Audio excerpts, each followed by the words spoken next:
शिंदेच्या सेनेचे आमदार अर्जुन खोतकर सुनेत्रा पवारांच्या भेटीला आलेले आहेत। अर्जुन खोतकर सुनेत्रा पवारांच्या भेटीसाठी आता देवगिरीवर पोहोचलेले आहेत।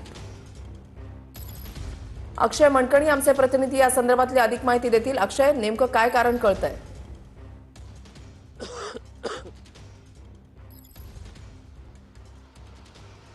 खरं तर स्थानिक स्वराज्य संस्थांच्या विधान परिषदेच्या निवडणुकींचं बिगुल वाजलेलं आहे आणि खरं तर महायुतीमध्ये कोणती जागा कोणाला सोडली जाणार या सगळ्या संदर्भातली अंतिम चर्चा जी आहे ती अद्याप होणं तरी बाकी असलं तरी सध्या आता उपमुख्यमंत्री सुनेत्रा पवार यांची देवगिरी निवासस्थानी भेट घेण्याकरता शिंदेच्या शिवसेनेचे आमदार अर्जुन खोतकर जे आहेत ते पोहोचलेले असल्याचं आपल्याला पाहायला मिळतंय। अर्जुन खोतकर हे स्वतःच्या मुलीकरता खरं तर निवडणुकीसाठी आग्रही असल्याचं समजतं। हिंगोली परभणी या संपूर्ण स्थानिक स्वराज्य संस्थाच्या जागेवरती त्यांची मुलगी आहे दर्शना झोल खोतकर हिच्यासाठी ते आग्रही असल्याची माहिती जी आहे ती सूत्रांकडनं समजते आणि त्याच करता ही सगळी लॉबिंग लावण्याचा प्रयत्न जो आहे तो आमदार अर्जुन खोतकर यांच्याकडनं होताना पाहायला मिळतोय आणि त्याचसाठी उपमुख्यमंत्री सुनेत्रा पवार यांची भेट घेण्याकरता देवगिरी निवासस्थानी ही अर्जुन खोतकर जे आहेत ते उपस्थित झालेले असल्याचं आपल्याला पाहायला मिळतंय।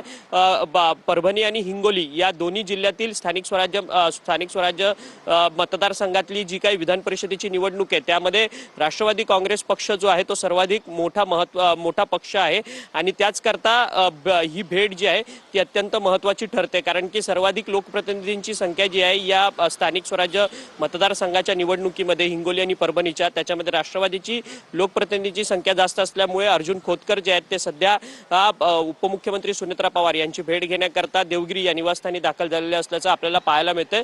त्याचसोबतच राष्ट्रवादी काँग्रेस पक्षाकडनं पुणे असेल किंवा रत्नागिरी रायगड असेल आणि त्याचसोबतच परभणी आणि हिंगोली असेल या तिन्ही विधान परिषदेच्या जागेवरती दावा जो आहे तो अद्याप कायम ठेवलेला असल्याचं आपल्याला पाहायला मिळतंय। धन्यवाद अक्षय दिलेल्या सविस्तर माहितीसाठी।